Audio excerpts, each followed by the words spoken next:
जिल्ह्यातील होळी सणाचा उत्साह ठिकठिकाणी आपल्याला वेगवेगळ्या पारंपरिक चालीरीती आणि रूढी परंपरा जपून हा होळी उत्सव साजरा होत असतो। अशाच वेळी होळी उत्सवाच्या निमित्ताने लोकनिर्धार डिजिटल न्यूज चॅनलची टीम पोहोचली आहे सिंधुदुर्ग जिल्हा वेंगुर्ले तालुक्यातील चिपी गावातील कालवंडवाडीमध्ये। 12 देवस्थान असलेल्या या वाडीमध्ये होळीच्या दिवशी रात्री 9 वाजता सर्वजण ग्रामस्थ आई श्रीदेवी सातेरी कुलस्वामिनी मंदिरामध्ये एकत्र येतात। त्यानंतर 8 दशावतार म्हणजे गणपती जसे दशावतार मध्ये 8 दशावतार दाखवला जातो, तसेच मंदिरामध्ये परंपरा आहे 8 दशावतार दाखवण्याची। त्यानंतर पुढे वरचा ब्राह्मण या मंदिराकडे गावामध्ये 5 वकल आहेत। 5 वकलांमध्ये 5-5 वर्षांनी एक वर्षाने प्रत्येक वकलात होळी येते। प्रत्येकाला त्याप्रमाणे ज्या वकलाची होळी आहे त्या वकलाची होळी आणून ती ठराविक ठिकाणी उभी करून होळी ब्राह्मणांकरवी विधिवत पूजा अर्चा होऊन त्यानंतर गावातील ग्रामस्थ होळी समोर नारळ ठेवतात। ग्रामस्थ नारळ ठेवून गावकर यांच्याकडून गाऱ्हाणे करण्यात येते व ज्यांचे नवस आहेत ते नवस फेडले जातात व पुन्हा नवीन नवस होळी समोर केले जातात। त्यानंतर तेथील होळी झाल्यावर दुसऱ्या दिवशी राखण होळी केली जाते। पुढे सर्व आई श्रीदेवी सातेरी कुलस्वामिनी मंदिराकडे येऊन तिथे सर्वजण बसतात। ब्राह्मणांकडे गाऱ्हाण्यासाठी जो नारळ ठेवतात तो श्रीफळ वाढवून त्याचा प्रसाद करून सर्वांना वाटला देखील जातो। दुसऱ्या आणि तिसऱ्या दिवशी रोज संध्याकाळी जाऊन ती होळी उजवली जाते। त्यानंतर चौथ्या दिवशी सकाळी 11 वाजता आई श्री सातेरी कुलस्वामिनी मंदिरामध्ये घट ठेवला जातो। नंतर दुपारी 2:30 ते 3 वाजताच्या दरम्यान ग्रामस्थ सर्वजण मंदिरामध्ये जातात। 12 देवस्थान श्री वेतोबाकडे जाण्यासाठी सर्वजण निघतात। पुढे ब्राह्मण मंदिराकडे गेल्यानंतर होळीला प्रदक्षिणा घातली जाते व वेतोबा मंदिर येथे जाऊन येतात। वेतोबाला आणि रवळनाथ देवस्थानला श्रीफळ देखील ठेवले जाते। याच क्रमवारीमध्ये पुढे आदिनारायण वराठी ठिकाणी चौथ्या दिवशी केले जाते। त्यानंतर पुरोहित बाळकृष्ण गोरे दशावतार नाट्य मंडळ कवटी यांचे मालक दिनेश गोरे हे येथील पुरोहित असल्यामुळे या वर्षापासून त्यांच्याकडे सुद्धा सर्व कालवंडवाडी यांनी रोमांड नेण्याची प्रथा चालू केलेली आहे। तेवढे झाल्यानंतर माळ रानावर गोवर्धन ब्राह्मण आहेत। त्या गोवर्धन ब्राह्मणांकडे श्रीफळ नेऊन आणि श्रीफळ वाढवून झाल्यानंतर प्रसाद करून घेतला जातो। त्यानंतर ब्राह्मण मंदिराकडे जाऊन होळीला प्रदक्षिणा घालून पुनश्च व चौथ्या दिवशी रात्री 10:30 वाजता श्री सातेरी कुलस्वामिनी मंदिराकडे सर्व ग्रामस्थ जमतात। मंदिराकडे येऊन सर्व ग्रामस्थ रात्री उशिरापर्यंत जागर देखील करतात। होळीच्या 5व्या दिवशी सर्व ग्रामस्थ आई श्री सातेरी मंदिराकडे पुनश्च एकत्र जमतात। गाडेधाव वाडी जाण्यासाठी सर्व ग्रामस्थ मंदिरामध्ये जमतात। त्यानंतर पुढे गाडेधाव वाडीकडे निघतात। माळ रानावर आल्यावर गावळदेव ब्राह्मणांकडे श्रीफळ वाढवून करून त्याचा प्रसाद हा सर्वांना दिला जातो। श्री भवानी मंदिर या मंदिराकडे रोबाट घेऊन सारंग व गाडेधाव वाडी असणारे सर्व ग्रामस्थ या ग्रामस्थांकडे या वर्षीपासून आम्ही ही प्रथा नव्याने चालू केली आहे। दुपारी दादरोबाकडे शाळेकडे येथील देवतेला सांगण करण्यात येतं। नारळ ठेवून श्रीफळ वाढवून त्याचा प्रसाद हा सर्वांना दिला जातो। कालवंडवाडीमध्ये प्रत्येक घराघरामध्ये रोबाट नेऊन सातेरी कुलस्वामिनी मंदिराकडे प्रदक्षिणा घालून प्रदक्षिणा झाल्यानंतर देवीच्या ठिकाणी त्या रोबाटाचा विसावा होतो। सायंकाळी 6:30च्या दरम्यान परत श्री सातेरी कुलस्वामिनी मंदिरामध्ये जमतात व धूळ मारण्यासाठी वरच्या ब्राह्मणांकडे जाण्यासाठी निघतात। सातेरी कुलस्वामिनी मंदिराकडे जमल्यानंतर वरच्या ब्राह्मण इथे जी होळी आहे तिथे धूळ मारण्याची वरती सर्वजण निघतात। सायंकाळी 6:30च्या दरम्यान परत श्री सातेरी कुलस्वामिनी मंदिरामध्ये जमतात व धूळ मारण्यासाठी वरच्या ब्राह्मणांकडे जाण्यासाठी निघतात। सातेरी कुलस्वामिनी मंदिराकडे जमल्यानंतर वरच्या ब्राह्मण इथे होळी आहे ती धूळ मारण्यासाठी वरची सर्वजण निघतात. पुढे रात्री श्री सातेरी कुलस्वामिनी मंदिरामध्ये तेथील मानकरी यांच्या करवी घट ठेवला जातो आणि त्यानंतर वरच्या ब्राह्मणांच्या ठिकाणी गेल्यावर तिथे श्रीफळ ठेवून गावकर मंडळी घराणे करतात. सांगण्याकरिता नंतर तिथे गावराठी उभे राहतात.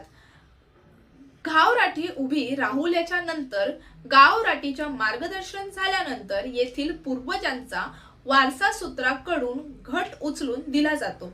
त्यानंतर सर्व ग्रामस्थ होळीकडे येतात. होळीकडे येऊन झाल्यानंतर धूळ मारून सर्वजण सातेरी कुलस्वामिनी मंदिराकडे येतात. त्या श्री सातेरी कुलस्वामिनी मंदिराकडे आल्यानंतर तिथे त्याचे मानपानाचे नारळ दिले जातात. त्यानंतर जे भाविक भक्तगण बाहेर गावावरून किंवा गावातील लोक असतात त्यांचे मेळे गाव राठीकडे चालू होतात. ते झाल्याच्या नंतर गावराठी विसावा घेतात. अशा प्रकारे कालवंडवाडीमधील 5 दिवस होळीचा कार्यक्रम पारंपरिक पद्धतीने शिमगोत्सव साजरा केला जातो.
कालवणकरांची जी काय घराणी प्रत्येकाच्या घरादारापासून जमीन जुमल्यापासून आणि अडचणी काय असतील होळीच्या भाव नेमांती येशर भाव ताब्यात घेऊ भाव ठिकाणातली जी काय कुलदेवता काय भाव ठिकाणातली काय ग्रामदेवता जी काय ठिकाणातली भाव देवता सगळी भाव राजी रखवाली क्रवा बारा पाच येतं पाती भाव देवी भाव येतो पुरत माहिती पुर रवानात मेकार भुतना बंद गावर येतात पाती नानपातूर वाराटी सातेरी सिद्ध महापूर बारा पाच पंचायतनातली जी काय देवता त्यांच्या घरादारापासून जमीन जुमल्यापासून झाडापेडापासून मुलाबाळापासून परदेशी परदेशी बाहेर कुतर मुंबईच्या ठिकाणी बाबा ही भाव लेकरा वाटे तुटे जाता येता गाडी घोड्यापासून ह्या भाव शिकण्याच्या दिवसात सगळ्यांचा भाव सांभाळ करतो भाव रमता फिरता असं वाटे तुटे त्यांचं भाव गाडी घोड्यापासून सगळ्यांचा भाव सांभाळ करतो प्रत्येकाच्या घराण्यात भाव का अन्न वस्त्र पैसा अडकं मिळवून देवता जे काही इच्छाकांच्या असत ते तू भाव इतर भाव होळीचे भाव अधिकाऱ्यांपर्यंत पूर्ण करू भाव लेकरांचा भाव सगळ्यांचा सांभाळ करतो इच्छाकांच्या सगळे परिपूर्ण करतो आपले दिवस ह्या भाव सगळ्यांच्या कालवणकरांच्या सुद्धा समाधानाचे दिवस दाखवतो ते सगळ्यांचा सांभाळ केलं का हंती सेवा चाकरी करतो. होय रे महाराज.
प्रत्येक ग्रामीण ती वेळी लेकरांना हेतू सगळे पूर्ण करून ठेवते.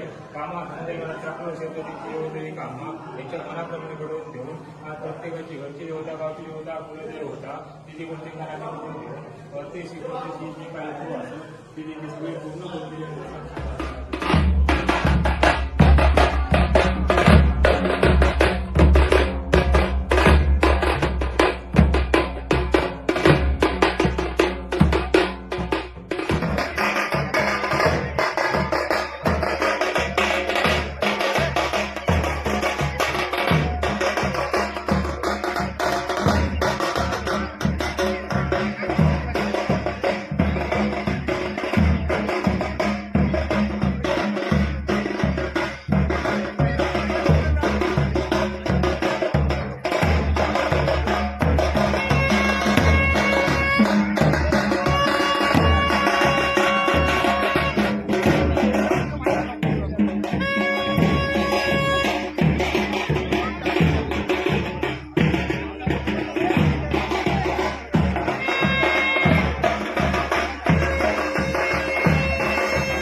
ठिकाणी होळी पौर्णिमेपासून होळी उत्सव हा अतिशय उत्साहामध्ये पार पडत आहे. आज होळी उत्सवाचा 5वा दिवस आहे. या होळी उत्सवादरम्यान आम्ही लोकनिर्धार न्यूज चॅनलच्या माध्यमातून पोहोचलो आहोत वेंगुर्ले गावातील कालवणवाडी येथे. या कालवणवाडीमध्ये होणाऱ्या आपल्या होळी परंपरेविषयी थोडक्यात काय सांगाल? आमची होळी पौर्णिमे दिवशी पहिला दिवस चालू होतो. पहिल्या दिवसाला आम्ही 9 वाजता सर्व ग्रामस्थ आम्ही सातेरी कुलस्वामिनी मंदिरामध्ये जमतो. जमल्याच्या नंतर जसं दशावतारामध्ये 8 दशावतार दाखवलं जातं त्याच पद्धतीचं 8 दशावतार आमच्या मंदिरामध्ये दाखवलं जातं. 8 दशावतार झाल्याच्या नंतर आम्ही 5 वकला आहेत. 5 वकलामध्ये 5-5 वर्षांनी आमच्याकडे होळी येते. म्हणजे प्रत्येक वर्षाला 5 वर्षांनी एकदा एका वकालाला येते. ती होळी तोडल्याच्या नंतर आमचं वरचं ब्राह्मण मंदिर आहे त्या मंदिराकडे जाऊन त्या होळीचा मानपण जो दरवर्षीच्या प्रमाणे आम्ही पूजन करून तिथे 9 नवस फेडले जातात. त्यानंतर राखण होळी असते. ती राखण होळीची जी काय आमची पूर्वजान प्रमाणे जी काय प्रथा आहे त्याप्रमाणे ती राखण होळी आम्ही पूजन करून घातली जाते. त्यानंतर आम्ही सातेरी कुलस्वामी मंदिरात बसून प्रसाद वाटप झाल्याच्या नंतर आम्ही सर्व ग्रामस्थ घरी जातो आणि 4थ्या दिवशी सकाळी 11 वाजता आम्हाला घट ठेवावा लागतो मंदिरामध्ये, सातेरी कुलस्वामिनी मंदिरमध्ये. त्या 11 वाजता घट स्थापन केल्याच्या नंतर 3 वाजता आम्ही 12-5 येतोबा, रवळनाथ आणि वराठी ह्या आम्ही ती आमची ग्रामदेवता असल्यामुळे आणि ग्रामदेवी असल्यामुळे आम्हाला तिथे नारळ ठेवण्यासाठी आमचं रोमाट तिकट तिथं न्यावं लागतं. आणि ती पद्धत झाल्याच्या नंतर आमच्या 5व्या दिवशी आम्ही पूर्ण गाडदावाडीमध्ये जेवढी घरं आहेत त्या घरामध्ये ह्या वर्षीपासून आम्ही काही घरं बाकी होती ह्या वर्षापासून सर्व घरात आम्ही निशाण आमचं प्रथा नेण्याची चालू केलेली आहे कोरजाईपर्यंत. आणि अशा प्रकारे गाडदावाडीचं निशाण आटपून आम्ही आता कालवणवाडीमध्ये आलेलो आहे. आता आम्ही विसावा घेऊन 3च्या नंतर कालवणवाडीमध्ये निशाण आमचं फिरणार आहे. आणि त्यानंतर संध्याकाळी आमची धूळ मारल्याच्या नंतर गावराटीची कामं झाल्याच्या नंतर आमची 5 दिवसाची होळी समाप्त होते. नक्कीच त्याचप्रमाणे प्रत्येक गावची प्रथा आणि परंपरा ही वेगवेगळी असते. शिमगोत्सव म्हटल्याच्या नंतर गोमूचा खेळ ही एक कोकणची कला संस्कृती आहे. तर आपल्या वाडीमध्ये अशा काही पद्धतीचा गोमूचा खेळ वगैरे कोणती प्रथा आहे? आपल्या वाडीमध्ये फक्त रोंबाट हा एकमेव होळीच्या दरम्यान खेळला जातो, तर त्याबद्दल काय सांगाल? आमच्या वाडीमध्ये एक प्रथा आहे. आमचं निशाण असल्यामुळे आम्हाला राधा काढण्याचं म्हणजे उदाहरणार्थ तुमचं गोमूचा खेळ काढण्याची परवानगी नाही आहे मुळात आम्हाला देवस्थानची. त्यामुळे आमच्याकडे निशाणच असतं. निशाण म्हणजे रोमाट, निशाण अर्थात त्याचं रोमाट ह्या पद्धतीचाच आमचा एक खेळ आहे आणि त्या मनोरंजन आम्ही त्या पद्धतीत आम्ही करतो. खूप सुंदर. आपण एक छानपैकी आपल्या गावची प्रथा आमच्या लोकनेता डिजिटल न्यूज चॅनलच्या माध्यमातून सर्वांपर्यंत पोहोचवण्याचा प्रयत्न केलेला आहे. आमच्या लोकनेता डिजिटल न्यूज चॅनलच्या माध्यमातून तुम्हाला तुमच्या या संपूर्ण कार्यक्रमाला खूप साऱ्या शुभेच्छा आणि मनपूर्वक धन्यवाद.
हे जे देवस्थान आहे ह्या देवस्थानाबद्दल थोडक्यात काय माहिती द्या? हे स्मारक आहे ते आमचे मूळ पुरुषाचं स्मारक. म्हणजे आमच्या गावराटी आम्ही चालू झाल्याच्या नंतर आम्हाला हे स्मारक जुनं पद्धतीत होतं, ते आमच्याकडनं नवीन पद्धतीत बांधून घेतलं. बांधून घेतल्याच्या नंतर त्याने आम्ही हे पूर्ण दोन्ही स्मारकांची आम्ही फोड करून घेतली. तेव्हा गावराटीने सांगितलं हा तुमचा मूळ पुरुष आणि तो आमचा कुळ पुरुष. म्हणजे एकंदरीत ही जी स्मारक आहेत हे तुमचे जे पूर्वज आहेत, हा पूर्वज, तर एक समाधी स्वरूप म्हणायला हरकत हो. कारण का ते पूर्वज आले त्यांच्या ती हे समाधी आहेत आणि त्यांची पुढे जो वारसा या गावचा किंवा या वाडीचा आहे तो तुम्ही पवार जे आहेत इकडचे तर ते पुढे वारसा चालवतो. हो, वारसा आम्ही ज्या पद्धतीने आम्हाला गावराटीने सांगितलं त्या पद्धतीने आम्ही चांगल्यात चांगले म्हणजे पुरोहित आणून त्याची विधिवत पूजा करून या स्मारकांची परत स्थापना आम्ही नवीन पद्धतीत केलेली आहे.